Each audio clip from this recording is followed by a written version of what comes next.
What is capitalism?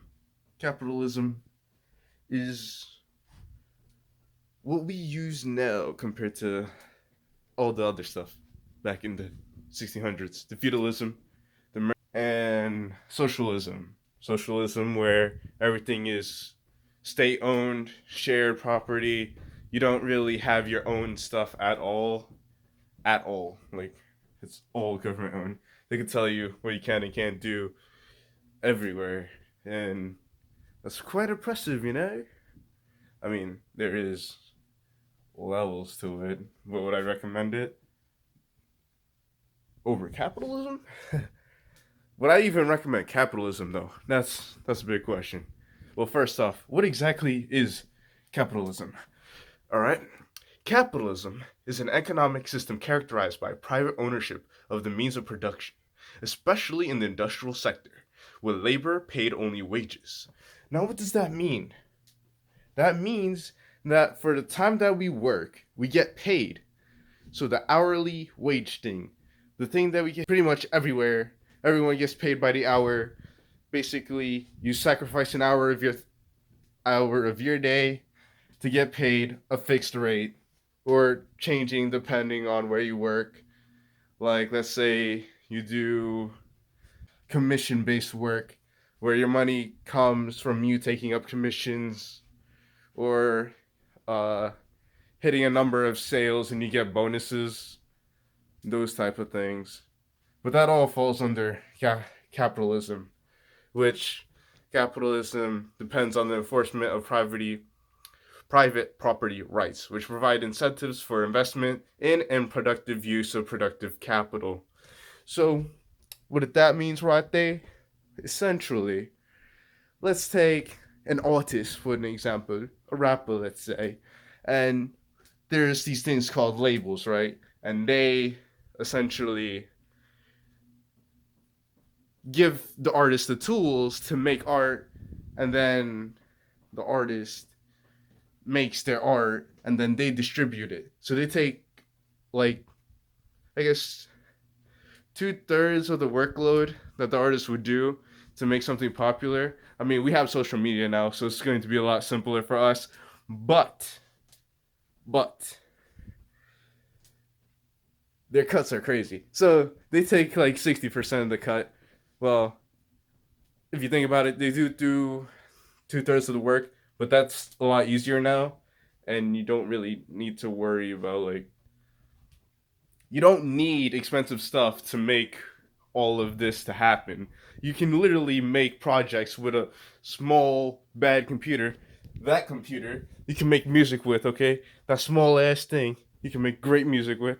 And it's like, do we need labels anymore? No, not really. But those are private companies, and they are trying to give you tools so that they can, you know, basically keep most of the money that you make after making what you make.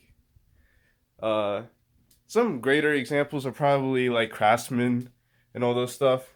I mean, they're probably paid less before capitalism, if you think about it, because then they would have to like work for free if it's in a feudalism, essentially, where they're basically slaves. To be honest with you, I mean wages right now, low key slavery, but that's mm. And then mm, the way that capitalism developed, which it came from the previous systems of feudalism and mercantilism in Europe, and dramatically expanded industrialization and large-scale availability of mass market consumer goods. Now you may wonder, why would capitalism allow that? Well, with my other example, you have these people that pay for the land and that they pay for the tools, and then they offer payment per hour to people, uh, so that these people can work together and make a lot of this thing at a cohesive time so that they can sell a lot more than the hourly pay that they give these people. Essentially, like,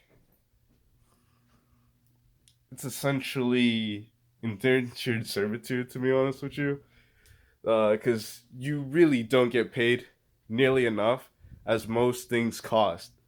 So they're making a lot of money off of you per day than you are making per day. Realistically, a lot of people could be making $60 an hour depending on all of this stuff, but they only get paid minimum wage, which is something that also existed back then. But I'll get more into that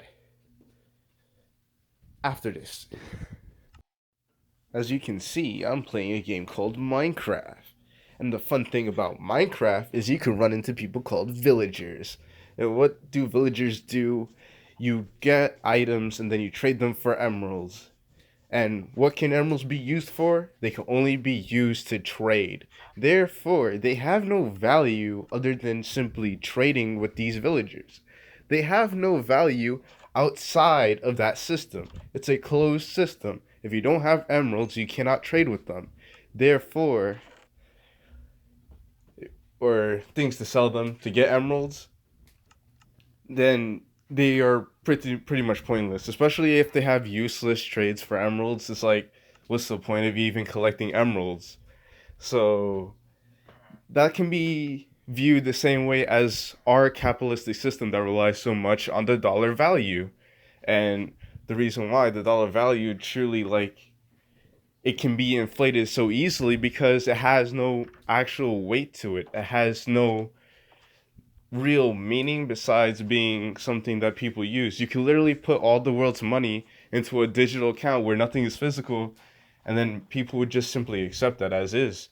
That's why like things like Bitcoin and online currencies were so easy to make and come up. And then even though a lot of them were rug pulls, it shows just how easy it is to create a currency that can be decided as what I would say as BS, or like not true to earth.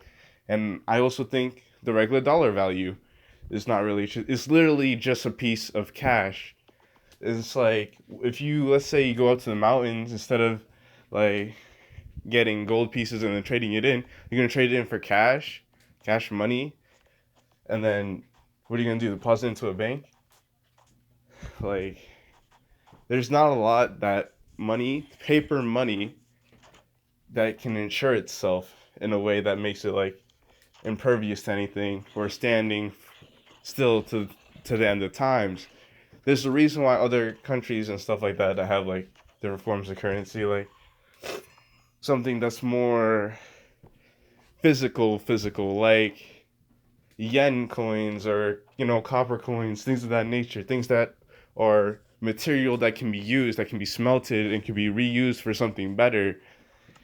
It makes more sense to have something like that, but we rely so much on these paperweights, and we wonder why the currency rises upon all that stuff. But then again, it's these private companies that get everyone into using just simply money to get stuff instead of doing more trades and things of that nature. But now with apps like such as marketplace apps where you can literally take a picture of an item that you used to have and then sell it to the people around you. Now you could either do, me personally, I would prefer to trade for something of actual value than to simply trade for cash money. Though I know I could return it for something for cash money, but I prefer the idea of like getting something that I can either use or stuff of that nature. I mean, right now, money is a great value only because our system requires us to have money to basically get everything that's necessary, which is one of the biggest faults of capitalism and the promotion of a hierarchy of classes where the rich stay rich and the poor stay poor because the rich are able to buy the land and buy these tools to employ these people. But it was commonly preached for them to say, it takes money to make money, but how can the poor people make money if they have no money to begin with? Not to mention, we have to rely on our government to actually do something, and the government will only do something if it's truly affecting them. Because right now, the only reason why they stopped the guy who with the oil is because they was charging too much to everybody. If it was just the average people, they would not have cared. But it was everyone, and they were like, nope, nope, we can't do this. You're affecting our money, so now you have to be break up into multiple sections and other companies. It has to be all broken up. But even then, their family's still rich because of all the net worth that they were able, not net worth, but like their net income that they were able to get in the time period where they were able to increase their prices artificially, because there was no competition. There is no competition with something like oil. It simply is there and it exists, and there's a finite amount of it. So you never know where you can find another oil rig, or more like dig, I guess, and actually, make more oil for your place. And not to mention, we, the U.S., also went into other places for their oil because we were running out of oil in our own country. So it's like, you know, it's it's a tough thing. Oh, and things like that are called monopolies, which were not really that much prevalent. It's just that one situation got really out of hand. Right now, Disney almost has a monopoly because of how many like animation studios they're taking, as many like shows from all these different places all across the internet, and they're just completely snatching it up. Just like Facebook also trying to snatch up all these other like softwares and stuff and trying to get all this information from people. And it's like capitalists, they thrive off of trying to squeeze out every penny out of everyone that they can. And it's really, it really shows like how bad, like how greedy people can be sometimes. But there is a few positives though. When capitalism is actually like taken to a level of seriousness, or there's like competitions of like branding and things of that nature, we as the consumers can profit a lot, because they would lower their prices to try and get more sales, which is the basically economics as in a whole, right? What makes people buy more, what sells, how you can influence people to buy more, and essentially all of that jazz. So this is still not as bad as socialism, because socialism, it would, since it's all ran by the government, there is no incentive for the products to be improved or like lower. They could literally make the price whatever they want because they just want your money. Hell, there's no even reason for them to give you wages. They could just enslave you away. Because guess what? It's for the community, right? It's for everyone. You're doing everything for everyone. Everyone is for everyone. You don't own nothing. So at least that's my like idea of socialism. If that's not true, someone please tell me, because like that's what it feels like sometimes, especially with how bad people spin socialism. And yeah, so like capitalism takes a W there, but capitalism is overall pretty big L. Overall, it's like five five L's out of 10. Actually, that's kind of good if you think about it. Anyways, this is how I think I can make capitalism better. All right, we stir up the pot a little bit, or what? We make some more black businesses, but instead of abusing labor laws in other countries, we simply work together and start producing our own base materials that we can use to help get rid of the whole importing thing. Because after all, that's where our systems are based off of. We're supposed to be exporting more than we're importing. But right now, we're importing a lot of our materials, and it's increasing prices over in the US. And I think we should go back to having enough space so that we do less importing, and I mean, yeah, and do more exporting, so that we can do a little bit of a reset. Especially with how we were giving out stimulus checks and things of that nature, which I'm pretty sure the government should have been fine to give us like way more, but it's not up for me. I don't know the numbers of that, but yeah, I just feel like we should, do our own farming, humane farming, instead of using those big corporate like giga farms that abuse animals, and use the abandoned lots in our communities that are just there by private companies, and they said it's technically not legal for us to do anything, but those companies are not using that land, so it's free land. If we were just able to legally use that land for planting and stuff, we could start taking back, you know, and stop investing in all these communities that, I mean, private companies that are just taking over all business.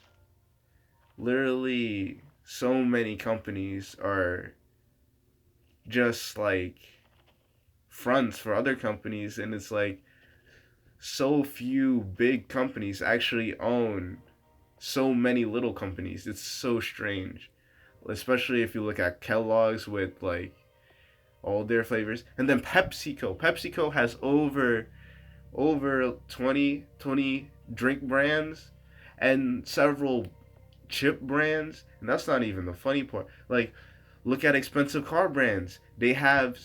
Literally they literally make bombs and weapons for war. With that being said, it's like capitalism is pretty dangerous in what it makes people like want to do for money.